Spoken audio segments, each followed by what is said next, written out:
News देश और दुनिया की बड़ी खबरों पर है हमारी पैनी नज़र। तो आइए नज़र डालते हैं आज की बड़ी खबर पर।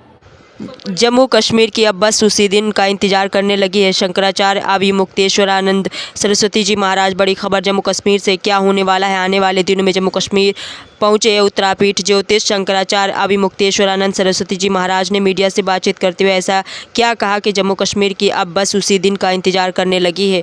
राजौरी से नीरज शर्मा की देखिए खास रिपोर्ट।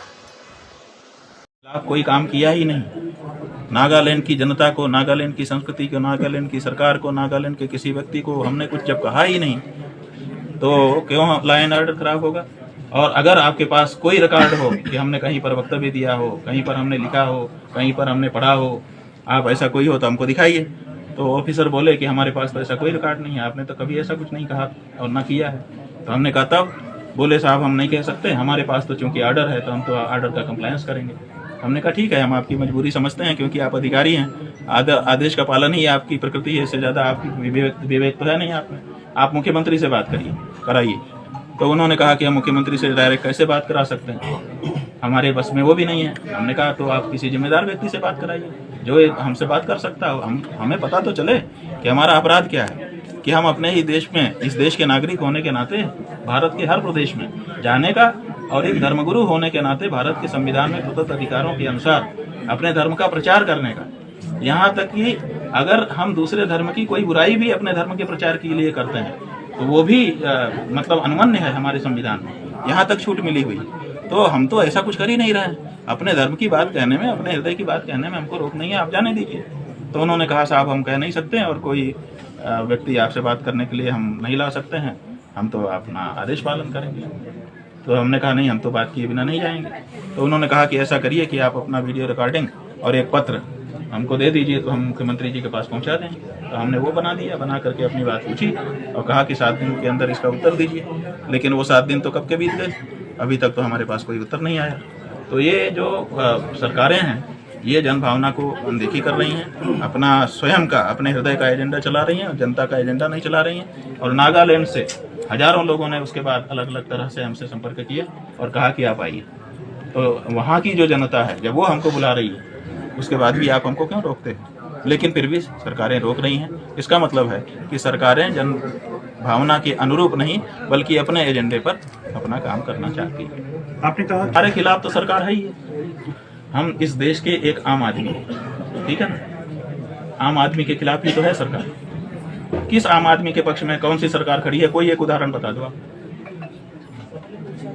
एक उदाहरण नहीं बता सकोगे आप लोग। इवन मीडिया, जब तक हाई प्रोफाइल मामला नहीं होता है आपका कैमरा भी नहीं चलता है।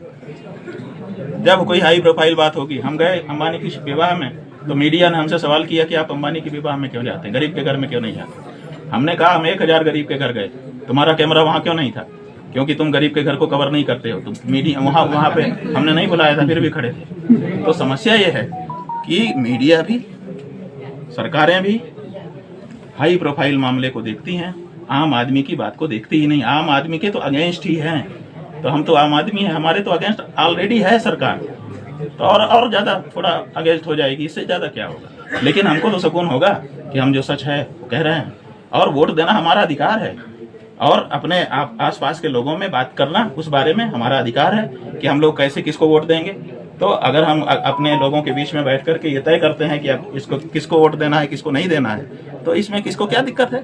और हमारा अधिकार है, हम जिसको चाहेंगे उसको वोट देंगे, जिसको चाहेंगे नहीं देंगे और इनकार भी अपना सार्वजनिक करेंगे। तो ये हमारे अधिकार हैं और हम उसको कर रहे हैं। और वोट पर चोट किए बिना होगा नहीं। 78 साल से हमने नेताओं पर और पार्टियों पर भरोसा किया है और वोट पर चोट किए बिना होगा नहीं। 78 साल से हमने नेताओं पर और पार्टियों पर भरोसा किया है। 78 साल बहुत बड़ा लंबा समय होता है भैया, 4-5 पीढ़ी हमारी बीत गई और हम सोच रहे हैं ये कर देंगे, ये कर देंगे, ये कर देंगे, ये कर देंगे। ये महाराज आए थे, इन्होंने कहा कि गुलाबी रंग देख करके तुम्हारा दिल दुखता कि नहीं, मेरा तो दुखता है। तो हम लोगों ने समझा कि इससे बड़ा गौ भक्त कौन होगा। टप टप टप बटन दबा दिया और साहब बहुमत में आकर के राज करते रहे। 11 साल बीत चुके हैं। गाय के साथ फोटो खिंचवाते हैं लेकिन गौ मांस निर्यात में सबसे बड़ा आपने देश को यही बनाया। तो हम किस पे अब भरोसा करें आप बताओ। तो आखिर हम किस नेता पे और किस पार्टी पे भरोसा करें। अब हमारा भरोसा केवल मतदाता पर है। अब मतदाता को हम जगा रहे हैं। अब आप कहें कि उसको भी नहीं जगाइए तो यह नहीं हो सकता है। वो तो हमारा अधिकार है, उसको करने दीजिए और वो हम करेंगे। और 33 करोड़ कम से कम खड़ा कर देंगे जो गाय के लिए वोट करने वाले लोग होंगे। इस देश की हर पार्टी को गौभक्त बनना पड़ेगा। 33 करोड़ वोट हम खड़ा करेंगे। एक सवाल जम्मू कश्मीर को लेकर है। नहीं, देखिए, पड़ोसी देश के साथ संबंध संपर्क बनाना या बिगाड़ना ये तो सरकार की अपनी इच्छा शक्ति है। हमको अगर आपसे अच्छा संबंध रखना है तो हम वैसा व्यवहार करेंगे, बिगाड़ना है तो हम व्यवहार बदल लेंगे, तुरंत बिगड़ जाएगा। और ज़्यादा बिगाड़ना है, आपको गुस्सा करना है, 2 ठो वाक्य बोल देंगे, आप आवेश में आ जाओगे। ये तो हमारे ऊपर निर्भर करता है कि हम किससे कैसा संबंध रखेंगे, वो एक अलग बात है। भारत की क्या पॉलिसी है अपने पड़ोसी देशों के साथ, विदेशों के साथ, वो उसमें हम नहीं जाना चाहेंगे। वो विदेश नीति का हिस्सा है, भारत देश अपना कर रहा होगा। लेकिन अपने ही देश में आतंकवादी दूसरे देश से आए, घुस करके वो रह करके यहाँ पे लोगों को बरगला दे और उसके बाद वारदात कर दे, ये सब जो होता है ये हम बिल्कुल नहीं स्वीकार करते हैं। इसका मतलब सरकार की कमजोरी है। ये सरकारें जो है इसका मतलब कहीं ना कहीं सम्मिलित हैं।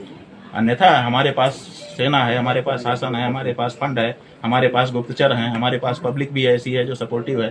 फिर क्या कमी है? क्यों हम इनको नहीं रोक पाते ऐसी घटनाओं को?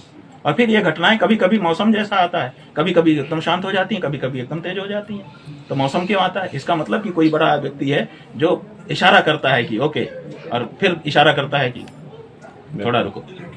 अन्यथा एक जैसी घटनाएं होनी चाहिए। अगर कोई विदेशी देश है जो हमारे ऊपर ये सब कर रहा है तो वो तो निरंतर करेगा। फिर इसमें मौसम क्यों आता है? कभी बहुत तेज हो जाता है, कभी कम क्यों हो जाता है? तो इससे हमको लगता है कि ये जो सरकार है उसका कहीं ना कहीं इसमें रोल है। हम छत्तीसगढ़ गए थे, वहाँ पर कुछ इलाका छत्तीसगढ़ का नक्सली घोषित है। तो एक थानेदार हमारे पास आया दर्शन करने के लिए और बातें हो रही थी, तो उसने हमसे कहा कि महाराज जी हमारे थाने को नक्सली घोषित करवा दीजिए। तो हम चौंक गए। हमने कहा क्यों भैया, तुम्हारे ये तो हम बचे हैं जितने थाने, अच्छा है। तो बोला अच्छा ठीक है। फिर एक व्यक्ति बैठा था, उसने हमको बताया कि इनका थाना अगर नक्सली घोषित हो जाएगा तो इनके भत्ते बढ़ जाएंगे। तो अपने भत्ते, अपने अलाउंस और दूसरी चीज़ें बढ़ाने के लिए भी ये चीज़ें मतलब आमंत्रित किया जाता है कि हमारे यहाँ 1-2 वारदात करो ताकि हमारा थाना भी नक्सली हो जाए। जहाँ ये प्रवृत्ति है वहाँ पर ये चीज़ें नहीं बढ़ेंगी। तो जब वहाँ पर इस तरह की बात हो सकती थी, यहाँ क्यों नहीं हो सकती? सवाल जी, सवाल हमने सरकार पे सवाल उठाया। सेना जो है आदेश की गुलाम है। सेना में अनुशासन अभी भी पक्का है। उसको जो आदेश मिलता है वो करती है। उसको जो आदेश होगा, इशारा होगा, वही करेगी। इशारा करने वाला ही इसमें तात्पर्य वाला है।